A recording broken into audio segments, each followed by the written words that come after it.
Hello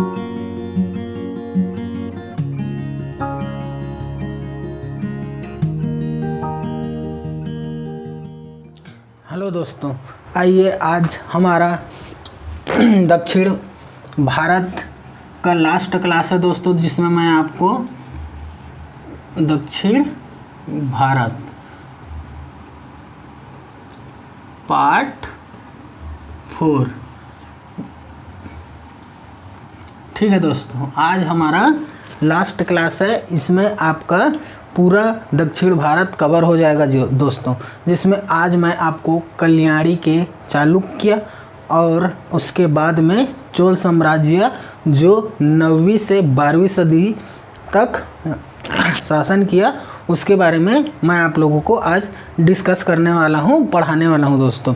इससे पहले मैंने 3 पार्ट दक्षिण भारत की अपलोड कर चुकी है दोस्तों यूट्यूब में, जिसे आप लोग देख सकते हैं दोस्तों, और अच्छे से समझिए और याद करिए, और जो भी एग्ज़ाम में पूछा जाएगा दोस्तों दक्षिण भारत के बारे में, उसे आप लोग एकदम आसानी से बना सकते हैं दोस्तों, ठीक है। तो आज हमारा टॉपिक है, आज का जो टॉपिक है दोस्तों वो है कल्याणी के चालुक्य, जो कि दक्षिण भारत में आता है। कल्याणी के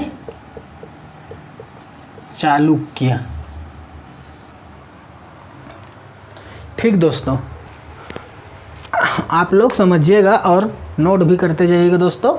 कल्याणी के चालुक्य वंश का उदय राष्ट्रकूट के पतन के पश्चात हुआ। मैंने इससे पहले पार्ट 3 में राष्ट्रकूट के बारे में बताया है दोस्तों, राष्ट्रकूट वंश के बारे में, राजवंश के बारे में, उसे आप लोग समझ लीजिएगा। तो इसमें कल्याणी के चालुक्य में, कल्याणी के चालुक्य का उदय राष्ट्रकूट के पतन के पश्चात हुआ। कल्याणी के चालुक्य वंश का स्वतंत्रता का जन्मदाता तैलप द्वितीय था। इसके जो जन्मदाता हैं तैलप द्वितीय थे, ठीक है दोस्तों, तैलप द्वितीय थे।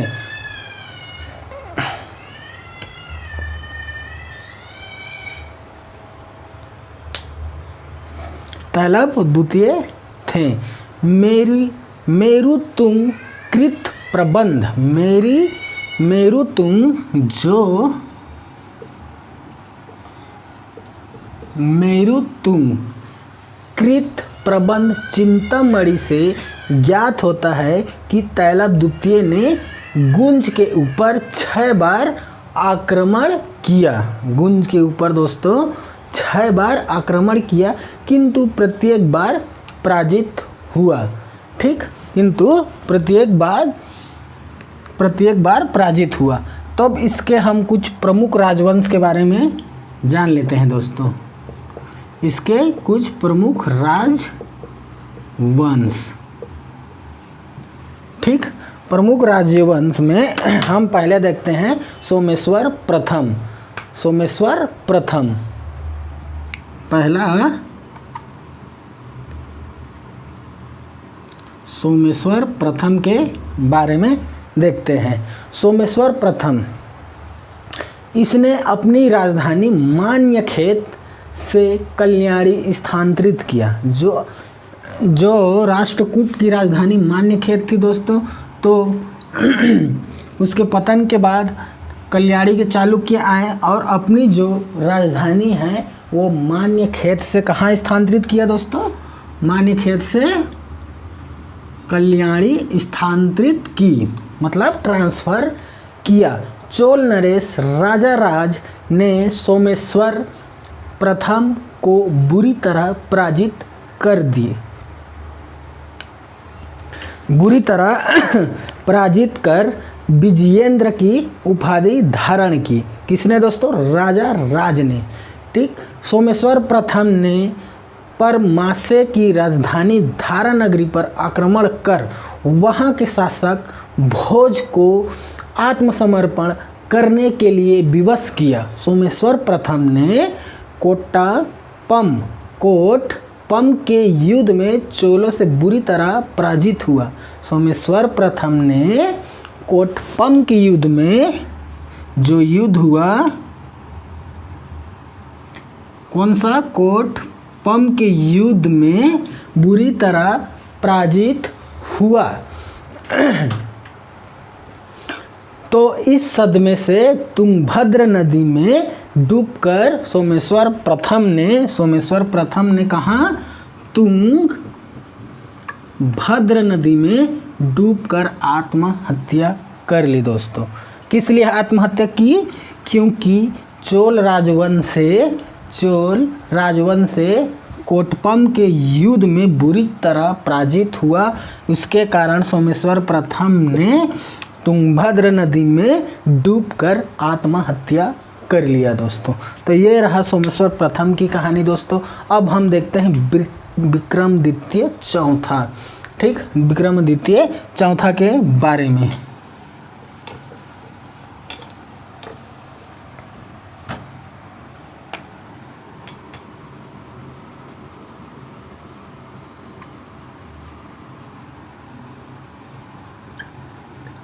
विक्रमादित्य फोर्थ सोमेश्वर प्रथम की कनिष्ठ पुत्र था। 1076 ईस्वी में राज्यारोहण के समय उसने एक चालुक्य विक्रम संवत का प्रवर्तन किया तथा चोल चालुक्य संघर्ष को कुछ समय के लिए स्थगित किया तथा शांतिपूर्ण रहा। कौन? विक्रमादित्य ने। ठीक, शांतिपूर्ण रहा। कुशल योद्धा तथा साम्राज्य निर्माता होने के साथ साथ साहित्य एवं कला का महान उन्नायक था। उसने विक्रमपुर नामक नगर बसाया। किसने? विक्रमादित्य ने विक्रमपुर नामक एक नगर बसाया दोस्तों। ठीक है, विक्रमपुर नामक एक नगर की स्थापना की। भगवान विष्णु का विशाल मंदिर एवं विशाल झील का निर्माण करवाया। इसने भगवान विष्णु और विशाल झील का निर्माण करवाया। इसकी मृत्यु के बाद कल्याणी चालुक्य का पतन प्रारंभ हो गया। किसके मृत्यु के बाद? विक्रमादित्य के मृत्यु के बाद कल्याणी के चालुक्य जो वंश हैं वो पतन होने लग गए दोस्तों। तो हम एक और देखते हैं सोमेश्वर तृतीय के बारे में।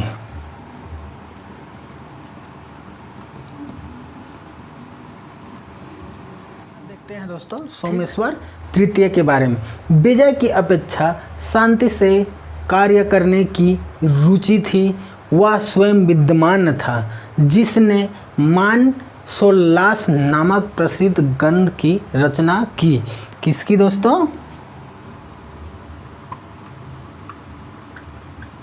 मानसोल्लास नामक प्रसिद्ध ग्रंथ जो है उसकी रचना की। इस वंश का अंतिम शासक सोमेश्वर चौथे था। सोमेश्वर चतुर्थ था। मतलब इस वंश का अंतिम शासक सोमेश्वर चतुर्थ था। चालुक्य का पारिवारिक चिन्ह वराह थी।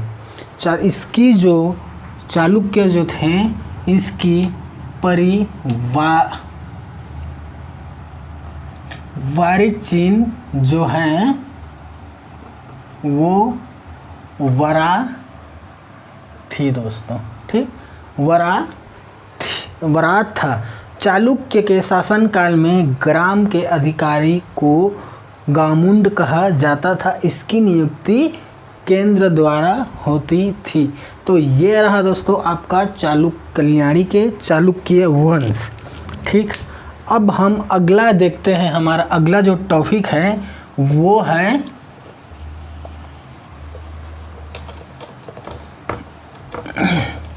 चोल साम्राज्य। जी हाँ दोस्तों, चोल साम्राज्य। मैंने पहले पार्ट में आपको संगम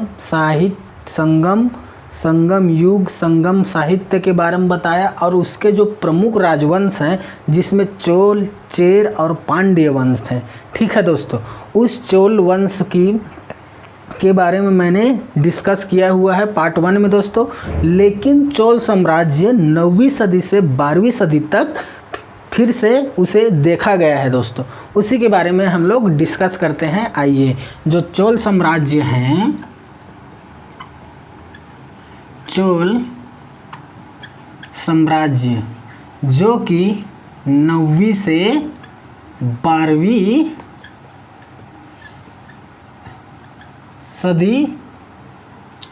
शताब्दी समझ लें, 9वीं से 12वीं शताब्दी में ये फिर से दिखा गया था दोस्तों। तो उसके बारे में हम लोग देख लेते हैं। ठीक, तो सबसे पहले मैं चोल वंश का एक आपको चार्ट बना के दे रहा हूँ दोस्तों। उसे आप लोग अच्छे से समझ लीजिएगा और याद कीजिएगा दोस्तों, रटिएगा मत। ठीक, मैं आपको अभी एक चार्ट बना के चोल साम्राज्य की वंश के बारे में बता रहा हूँ दोस्तों। तो ये रहा दोस्तों आपका चोल साम्राज्य का जितने भी राजवंश हैं उसके हमारे चार्ट। इसे आप लोग अच्छे से नोट कर लीजिएगा दोस्तों। ठीक, जिसमें आपका विजयालय, आदित्य प्रथम, परांतक प्रथम, मंडरादित्य, परांतक द्वितीय, राजा राज से आपका राजेंद्र प्रथम आया।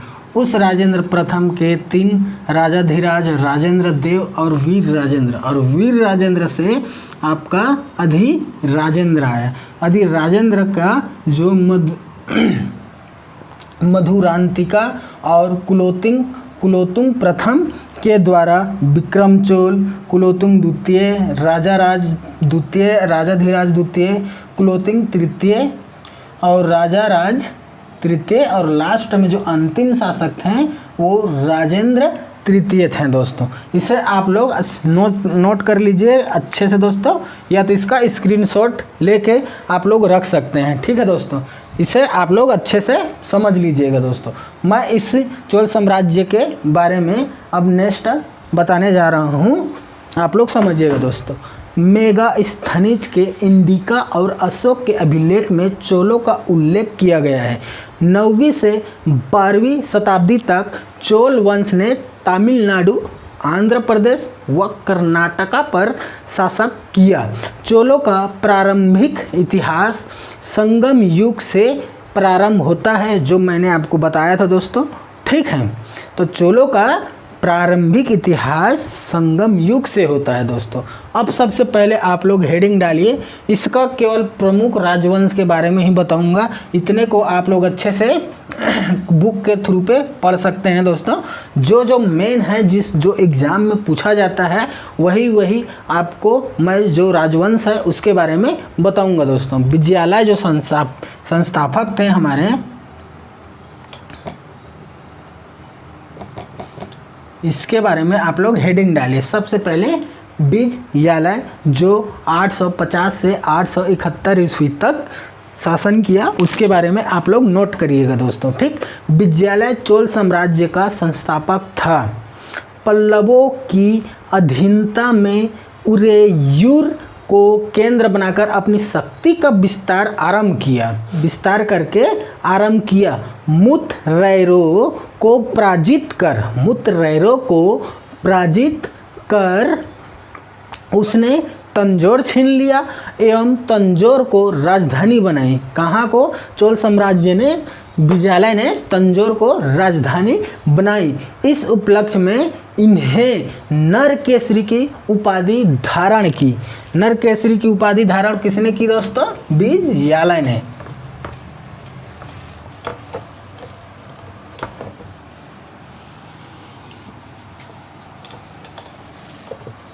यह टॉपिक बहुत महत्वपूर्ण है दोस्तों, एग्जाम में बहुत इसे पूछा जाता है, इसलिए आप लोग इसे हल्के फुल्के मत लीजिए, इसे ध्यानपूर्वक आप लोग समझने की कोशिश कीजिए।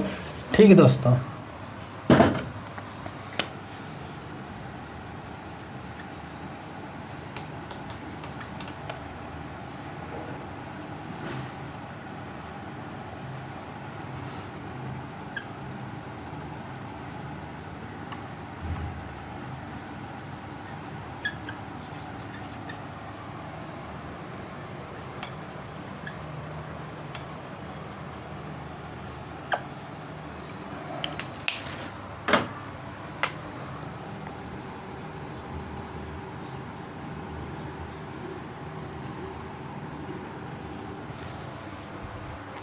ठीक है। उपलक्ष्य में इसने किसकी उपाधि धारण की? नरकेसरी की।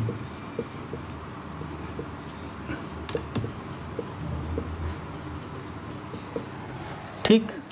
अब हमारा दूसरा जो शासक थे आदित्य प्रथम।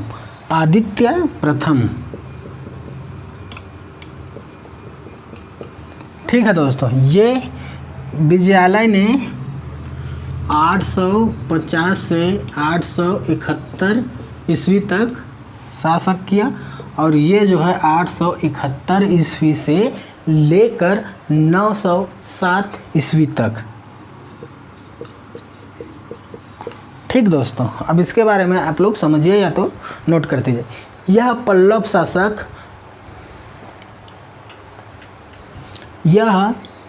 शासक, अपराजित वर्मन के अधीन था। साम्राज्यवादी महत्वाकांक्षी के कारण उपराजित वर्मन की हत्या कर दी एवं पल्लव राज्य पर अधिकार कर लिया। इस उपलक्ष्य में इसने कदेड़ राम की उपाधि धारण की। नहीं, कदेड़ राम बोलता हूँ, सॉरी दोस्तों, कोदंड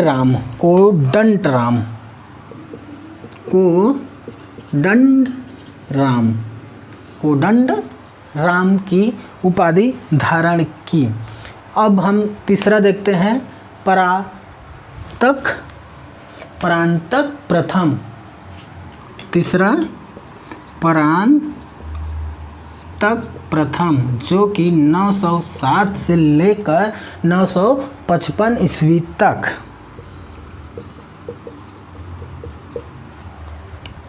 ठीक।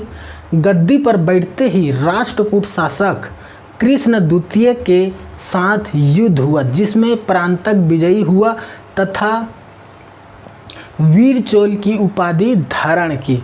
इसने किसकी उपाधि धारण की? वीर चोल की उपाधि धारण की। इसने पांड्य शासक राज सिंह द्वितीय को पराजित की और मदुरै पर अधिकार कर लिया। अंत में राष्ट्रकूट शासक कृष्ण तृतीय ने टटोलक के युद्ध में परांतक प्रथम को पराजित कर दिया दोस्तों। ठीक। अब हमारा अगला है राजा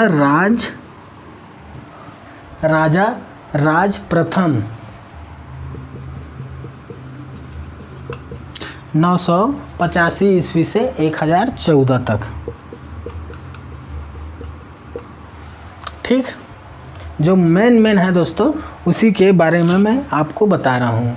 तो इस वंश का पहला महान शासक, जिसने चोर राजा भास्कर रविवर्मन, पांड्य शासक अमर तुंजग को पराजित किया। लंका अभियान इन्होंने ही किया दोस्तों। राजा राम प्रथम ने लंका का अभियान भी किया तथा चोल चालुक्य संघर्ष की शुरुआत हुई।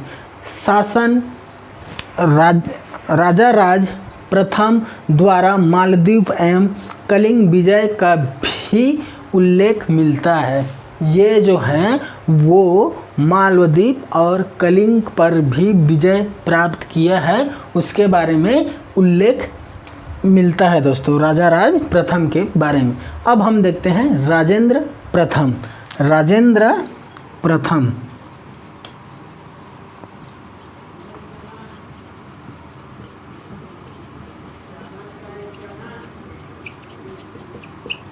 ठीक दोस्तों, 1014 से 1044 ईस्वी तक इस वंश के महान शासक थे, जिसने लंका अभियान में महेंद्र पंचम चालुक्य शासक सत्यश्रम, दक्षिण पूर्व एशिया में संग्रह विजय तुंगवर्मन तथा बंगाल अभियान में महिपाल को पराजित किया। बंगाल की खाड़ी में चोलों की झील कहे जाने लगा। गंगैकोंड चोलपुरम की राजधानी बनाई गई। गंगैकोंड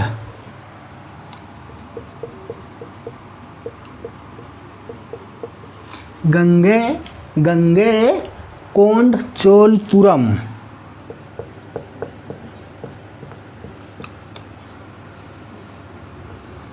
चोलपुरम को राजधानी बनाई और इसमें चोल गंग नामक तालाब बनवाया।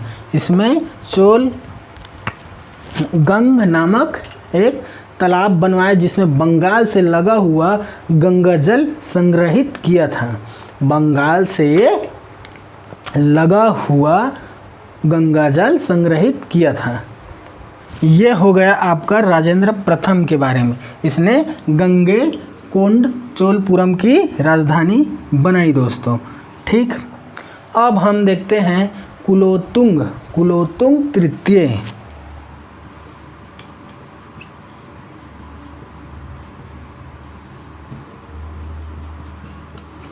जिन्होंने सन 1189 से 1216 ईस्वी तक, 1189 से 1216 ईस्वी तक शासन किया। ठीक दोस्तों, कुलोत्तुंग के बारे में। इसके काल में भीषण अकाल पड़ा दोस्तों। इसके काल में भीषण अकाल पड़ा तथा प्रजा में धन एवं अनाज के वितरण के साथ इसने बांधों एवं तालाबों का निर्माण करवाया। अतः इसके कल्याणकारी कार्यों के लिए ही जाना जाता है। इसे कल्याणकारी कार्यों के लिए ही जाना जाता है। ये महत्वपूर्ण है कि इसके काल में, किसके, कुलोत्तुंग तृतीय के काल में भीषण अकाल पड़ा दोस्तों। और उस अकाल को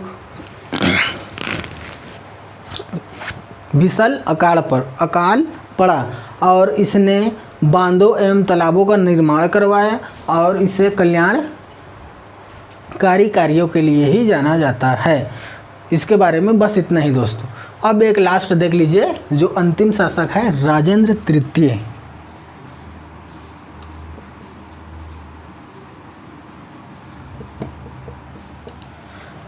ठीक, इस वंश का अंतिम शासक था राजेंद्र तृतीय। यह पांड्यों से पराजित होकर उनकी अभिन्नता स्वीकार कर लिया गया। उनकी अभिन्नता को स्वीकार कर लिया गया दोस्तों।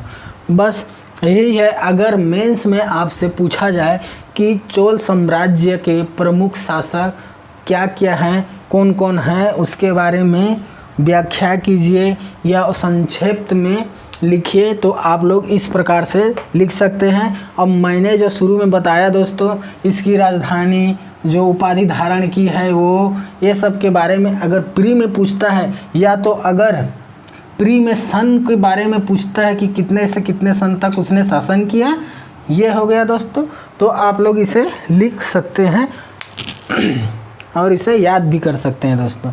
ठीक, तो ये हो गया हमारा चोल साम्राज्य के प्रमुख शासक।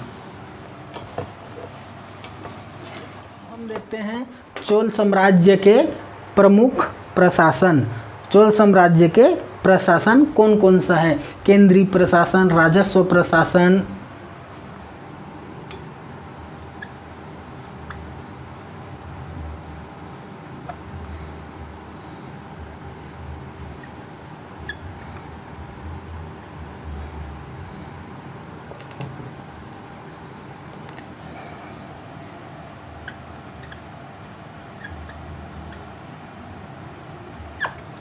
ठीक है दोस्तों, साहित्य, मंदिर, स्थानीय प्रशासन,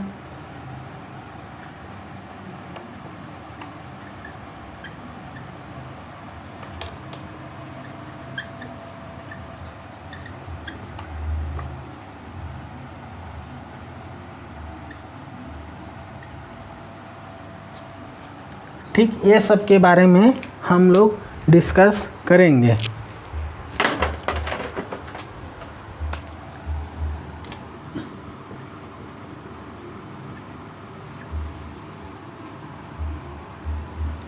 महत्वपूर्ण मंदिर, साहित्य, स्थानीय, सैन्य प्रशासन, राजस्व प्रशासन, केंद्रीय प्रशासन के बारे में। ठीक, तो सबसे पहले आप लोग हेडिंग डालिए केंद्रीय प्रशासन। केंद्रीय प्रशासन। चोल साम्राज्य का स्वरूप राजतंत्रात्मक था। प्रशासन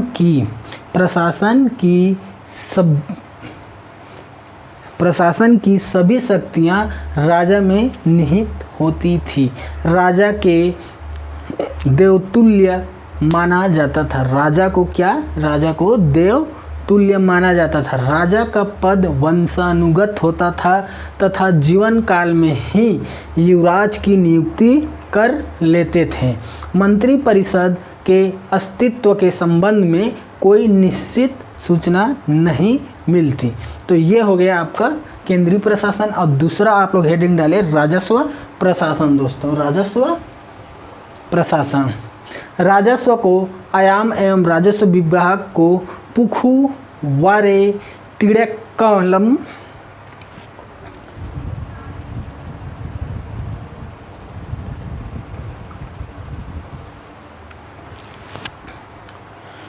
राजस्व को आयाम एवं राजस्व विभाग को पुखुवरी तिड़क्कलम कहा जाता था। क्या कहा जाता था? पुखुवरी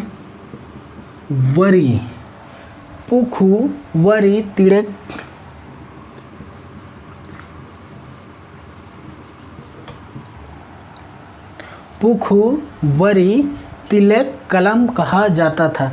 राजस्व विभाग का प्रमुख अधिकारी वरितपोगक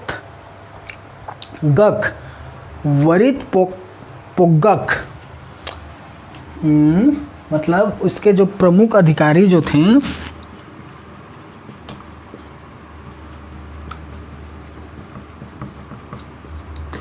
उसे कहा जाता था वरितपो।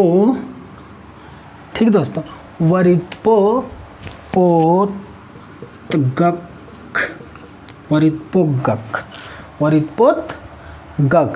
होता था। इसके अधीन भुगवेट्टी एवं पटोले होते थे। भुगवेट्टी और पटोले होते थे। तो ये हो गया हमारा राजस्व व्यवस्था। अब हम देखते हैं इसके सैन्य प्रशासन के बारे में दोस्तों। ठीक, चोलों के पास एक विशाल सेना थी जो अनेक रेजिमेंट में विभक्त थी। पैदल सेना, अश्व सेना, गज सेना, ठीक है दोस्तों, धनुर्धरी, ये सब थे। तो पैदल सेना को बड़ पैर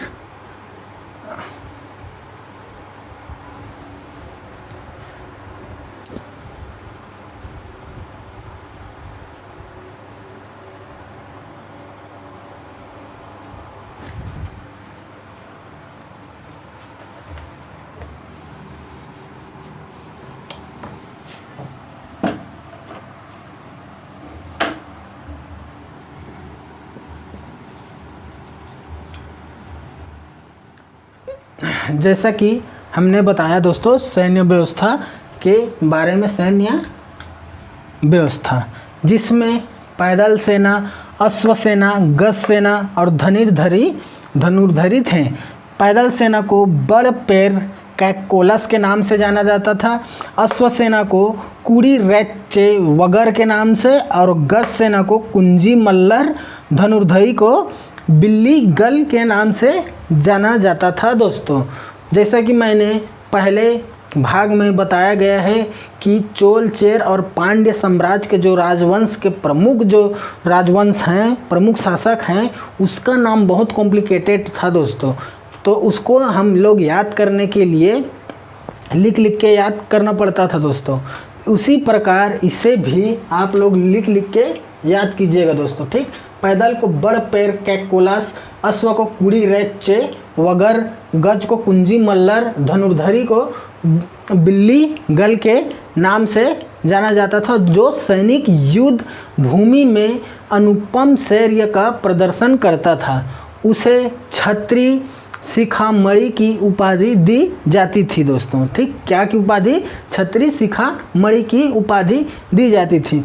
तो इसके साथ साथ में हम सैन्य व्यवस्था के साथ साथ में हम एक न्याय व्यवस्था के बारे में देख लेते हैं। न्याय प्रशासन के बारे में आप लोग हेडिंग डाल लीजिए, न्याय। ठीक, तो न्याय में राजा का न्यायालय सर्वोत्तम न्यायालय होता था, जिसे समाधीन कहा जाता था। ठीक दोस्तों, जिसे समाधीन कहा जाता था। न्याय करने के लिए राजा धर्मशास्त्रों के विद्वान से परामर्श लेता था। धर्मशास्त्रों के विद्वान से परामर्श लेता था। दंड व्यवस्था का स्वरूप सुधारात्मक था। स्थानीय सभा या तो स्थानीय प्रशासन। चोल काल में स्थानीय प्रशासन विकसित रूप से दिखाई पड़ता था। सभा महासभा को वरी, यम गांव, कर, नगर सभा को नगरतर, गांव को उर कहा जाता था दोस्तों। जैसे कि मैंने पहले ही बताया गया, इसे आप लोग अच्छे से समझ लीजिए, नोट कर लीजिएगा दोस्तों। चलिए इधर लिखता हूँ। सबसे पहले सभा या महासभा,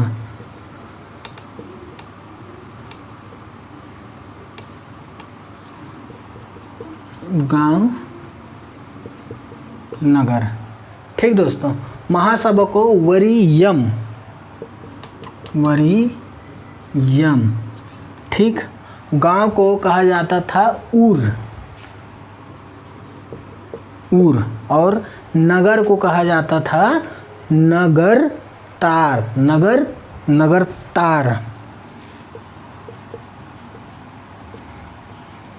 ठीक दोस्तों, तथा नाडु सभा को नाचुर कहा जाता था। तो ये हो गया हमारा स्थानीय प्रशासन। अब आप लोग हेडिंग डालिए साहित्य। ठीक, चोल काल में तमिल भाषा का अत्यधिक विकास हुआ। इस काल में तमिल भाषा में अनेक ग्रंथ रचे गए। बारे में दोस्तों, स्थानीय प्रशासन में मैंने सभा, गांव, नगर के बारे में बताया। जो नाडु सभा है उसके भी बारे में मैंने बताया दोस्तों। ठीक, अब हम देखते हैं साहित्य। चोल काल में तमिल भाषा का अत्यधिक विकास हुआ। इस काल में तमिल भाषा में अनेक ग्रंथ रचे गए हैं दोस्तों। जय गोंदार कलिंगतुक वीर्ण। ठीक दोस्तों, सेक्किलार ने पेरियर पुराणम के ग्रंथ लिखे, और जो कंबन हैं वो बहुत प्रसिद्ध था रामावतारम के ग्रंथ लिखकर, जो कि तमिल भाषा में रामायण लिखा गया था दोस्तों। ठीक है, तो ये हो गई आपकी साहित्य। अब देखते हैं मंदिर की ओर दोस्तों। ठीक, मंदिर चोल काल में राजाओं अन्य शासकों को पराजित करके उसी के राज्य में मंदिर का निर्माण, ये बहुत फेमस है दोस्तों। ठीक, चोल काल में राजाओं ने अन्य शासकों को पराजित कर उसी के राज्य में मंदिर का निर्माण करवाते थे दोस्तों। जैसे कि विजयालय ने चोलीश्वर मंदिर का निर्माण करवाया। बाल सुब्रमण्यम आदित्य प्रथम, अब बृहदेश्वर मंदिर राजा राज प्रथम आदि दोस्तों। तो इस प्रकार हमारा दक्षिण भारत का इतिहास पूरी तरह समाप्त होता है दोस्तों। अगर वीडियो अच्छा लगे तो लाइक, सब्सक्राइब, शेयर करना ना भूलिए दोस्तों। ठीक है, और आज के लिए हमारा क्लास यहीं पे समाप्त होता है। धन्यवाद दोस्तों।